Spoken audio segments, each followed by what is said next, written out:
अस्सलाम वालेकुम स्टूडेंट्स आज हम एलएलबी पार्ट 4 के important question president of Pakistan को डिस्कस करेंगे। वीडियो थोड़ी सी लेंथी हो जाएगी, लेकिन इसमें मैंने आपको ये चीज़ सिखानी है, पेपर अटैम्प्ट करने का तरीका बताना है। मेन चीज़ मेरी ये वीडियो बनाने का मकसद ये है, आपको पेपर अटैम्प्ट करना है और पेपर पास करना है।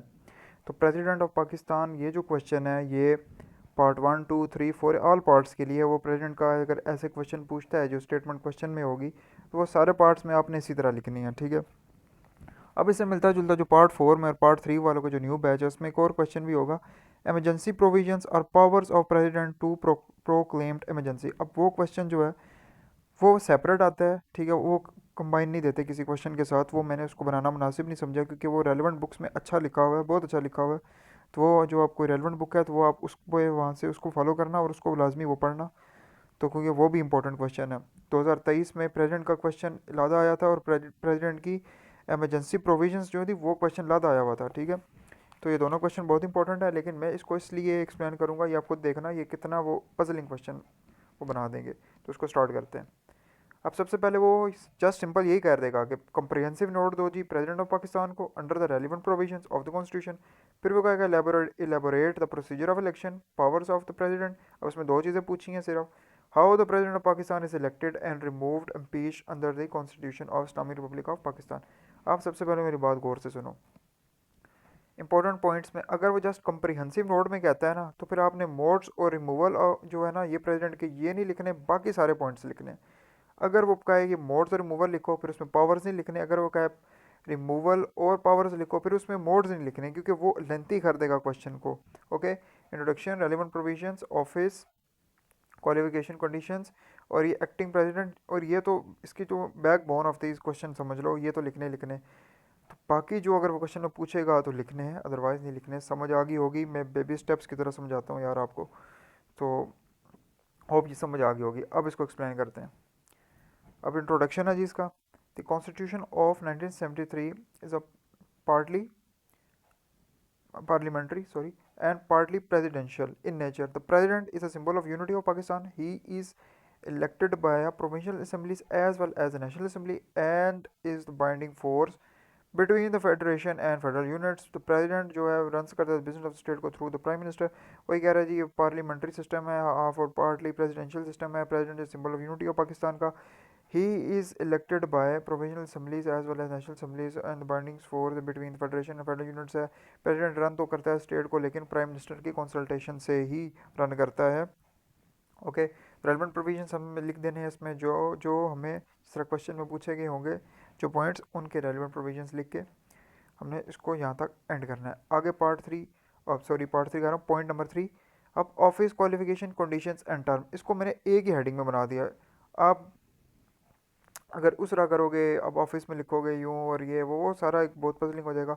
अब इसको मैंने एक हेडिंग में बनाया, नीचे लिखा under 1973 constitution of Pakistan the following articles discuss the office, qualification, condition and terms of Pakistan. ठीक है, अब इसकी सब हेडिंग्स बना लो। अब सिर्फ लिखो ऑफिस, उसको भी पता चल जाएगा ऑफिस किसका, प्रेसिडेंट का। ऊपर हमने स्टेटमेंट दे दी है। वो लंबी लंबी हेडिंग्स देना वो बहुत अजीब सा लगेगा और वो बुरा भी लगता है। अब ऑफिस लिखा, उसका आर्टिकल लिखा, qualifications, conditions and terms of the office. अब उसको भी पता चल जाएगा कि ऊपर मेन हेडिंग है, उसकी जो स्टेटमेंट में प्रेसिडेंट का जिक्र है, तो ये जितनी क्वालिटीज़ हैं ये प्रेसिडेंट की होंगी।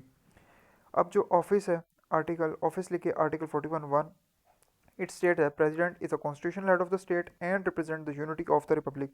जो प्रेसिडेंट है जी वो हेड ऑफ द स्टेट है और रिप्रेजेंट करता है यूनिटी ऑफ रिपब्लिक को। ही इज़ मेरे लिए मतलब ओनली या जस्ट कॉन्स्टिट्यूशनल हेड तो है, बिकॉज रिस्पॉन्सिबिलिटीज़ जो हैं for administration resort with the prime minister. वो कॉन्स्टिट्यूशनल हेड है, लेकिन जो पावर्स जो उसके पास हैं वो जो करेगा, वो एक्सरसाइज करेगा, वो प्राइम मिनिस्टर के ही कंसल्टेशन से करेगा। क्वालिफिकेशन क्या है जी, प्रेसिडेंट वो सिटीज़न ऑफ पाकिस्तान होना चाहिए, वो must be Muslim boy faith, यार नहीं by faith, sorry for that, by faith, Muslim by faith होना चाहिए। वो 45 ईयर से लेस नहीं होना चाहिए, और वो कोई और ऑफिस ऑफ प्रॉफिट उसने होल्ड ना किया हो अगर प्रेसिडेंट की सीट पर बैठा हुआ है। तो he must be a person who is qualified elected as a member of national assembly. वो इतना क्वालिफाइड हो कि वो ऐसा मेंबर भी हो कि जो मेंबर ऑफ नेशनल असम्बली के लिए भी इलेक्ट हो सकता हो, ठीक है। अगर वो मतलब ये जो ऊपर पॉइंट है, should not hold any office of profit in service of Pakistan, अगर वो कोई और गवर्नमेंट जॉब करता है उसको वो छोड़नी पड़ेगी प्रेसिडेंट के लिए। ओके, इसका पूरा मतलब ये है। He should fit both mentally and physically, physically mentally वो दोनों तरफ से फिट होना चाहिए। अब कंडीशंस ये लाजमी लिखनी है। 43(1) कहता है जी president shall not hold any office of profit, वही तो पीछे बात होगी, इन सर्विस ऑफ पाकिस्तान और occupy any other position. Article 43(2) क्या कहता है, president shall not be candidate for election, वो इलेक्शन के लिए खड़ा नहीं हो सकता as a member of the parliament और प्रोविजनल असेंबली के लिए भी, अगर वो प्रेसिडेंट की सीट पे है। इन दोनों में से कोई एक लिख दो, ये दोनों लिख दो, बेहतर है दोनों लिख दो, लेकिन अगर एक भूल जाता तो एक लाजमी लिखो। अब टर्म्स ऑफ ऑफिस क्या है जी, कि 44(1) क्या कहता है, 5 ईयर्स हैं जी प्रेसिडेंट की जो है टर्म्स ऑफ द ऑफिस है। लेकिन 44(2) क्या कहता है, वो जो कहता है जी कि री इलेक्शंस के लिए वो सिर्फ 2 दफ़ा ही कंसेक्यूटिव टाइम इलेक्ट किया जा सकता है, 3 दफ़ा इलेक्ट नहीं किया, यानी 5 साल एक दफ़ा बना, 5 साल दूसरी दफ़ा बनेगा, 5 साल तीसरी दफ़ा नहीं बनेगा, उसकी जगह आप उसको इलेक्शन नहीं करने देंगे, वो कहेंगे 10 साल आप बन चुके हैं, आप एक ये 5 ईयर्स आप वेट करें, उसके बाद वो दोबारा 5 ईयर्स के लिए आ सकता है इलेक्शन में, लेकिन कंसेक्यूटिव टाइम सिर्फ 2 दफ़ा हो सकता है। अब मोड्स ऑफ इलेक्शन अगर क्वेश्चन में पूछा जाए तो इसमें हम लिखेंगे इलेक्टोरल कॉलेज और प्रोसीजर फॉर इलेक्शन। अब इलेक्टोरल कॉलेज आर्टिकल 41(3) पॉइंट्स में मैं इसलिए लिखता हूँ, एक तो पॉइंट्स पीछे से देखो तरतीब से आ रहे हैं और वो भूलोगे भी नहीं। अब इलेक्टोरल कॉलेज का मतलब क्या है, इसका मतलब है वोटिंग बॉडी, ये आपने लिखना नहीं है, समझाने के लिए बोल रहा हूँ।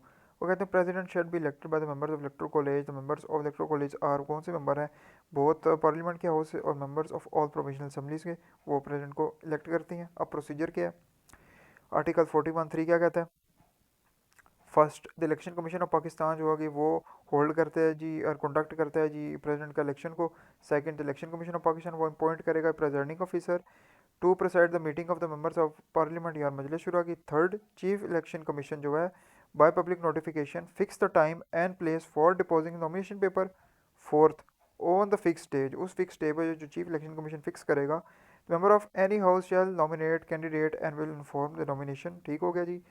फिफ्थ पे after the nomination chief election commission will announce the name of the candidate, वो कैंडिडेट का नेम अनाउंस करेगा। सिक्स स्पीकर जो है वो समन करेगा joint sitting of the parliament of two houses को on the requisition of election commissioner. Seventh पे the election will be held under secret ballot होगा। एट आफ्टर द पोल्स यानी polling के बाद तो votes in favour in different members के favours में आते हैं वोट, तो पार्लियामेंट विल बी काउंटेड, उसको काउंट करेगी। Ninth the result of the candidate is announced on the basis of simple majority पे उसको अनाउंस किया जाएगा by heading votes in Senate और प्रोविजनल असेंबलीज।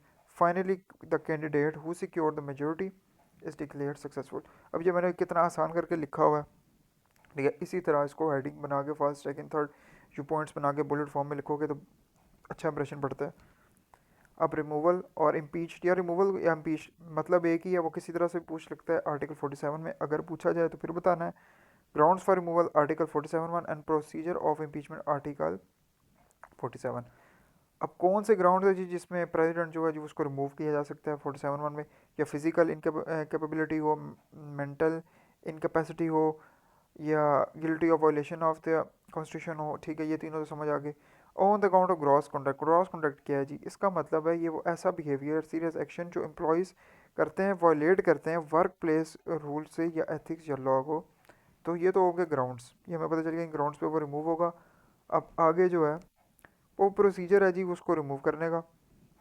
अब सबसे पहले क्या होगा जी, नोटिस जाएगा जी, सबसे पहले कि इधर हाउस में जा सकता है स्पीकर ऑफ नेशनल असेंबली या चेयरमैन और सेनेट में। फर्स्ट अगर नोटिस चला गया रिसीव हुआ बाय चेयरमैन को, it shall be transmitted to speaker, वो स्पीकर को ट्रांसमिट करेगा। Second the speaker shall announce shall cause a copy, ठीक है, वो कॉपी जो ऑफ नोटिस वो भेजेगा प्रेसिडेंट को।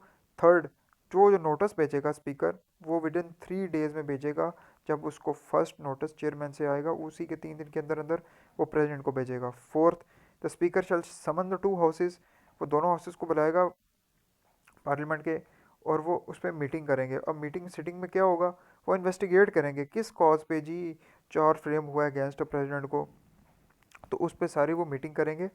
और मीटिंग के बाद द प्रेसिडेंट शैल हैव, उसका राइट है वो अपीयर हो सकता है and represent during the investigation. Seventh पे क्या है, in order to impeach the president a resolution has to be pass. और रेजोल्यूशन क्या है जी, ये फॉर्मल डिसीजन है जो वो जॉइंट सिटिंग बैठ के करेगी, और 2/3 मेजोरिटी वोट्स चाहिए इसमें member of the total member of parliament के। Ninth the resolution shall declare the president is unfit to hold the office due to अब जब वो उन्होंने फाइनल फॉर्मल डिसीजन अपना बनाएंगे, तो उसमें वो बताएंगे या तो फिजिकल या मेंटली इनकेपेसिटी है जी, या guilty of violation of constitution है, या ग्रॉस मिसकंडक्ट है, और फाइनली इनमें से कुछ भी होता है तो president cease to hold the office, या cease S double E is any sorry for that, cease to hold the office immediately on the passing of resolution. Acting president, अब जब प्रेसिडेंट किसी वजह से नहीं ड्यूटीज़ परफॉर्म कर सकता बीमारी की वजह से या लॉ फॉरन टूर की वजह से, तो चेयरमैन ऑफ द सेनेट या स्पीकर ऑफ नेशनल असेंबली वो भी एक्टिंग, उनमें से कोई एक एक्टिंग होता है, एक्टिंग प्रेसिडेंट, ठीक है।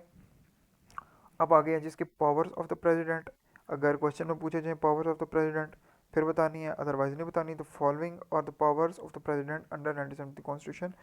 बोर नहीं होना, वीडियो थोड़ी सी बड़ी हो जा रही है, लेकिन मेरा काम है कि मैंने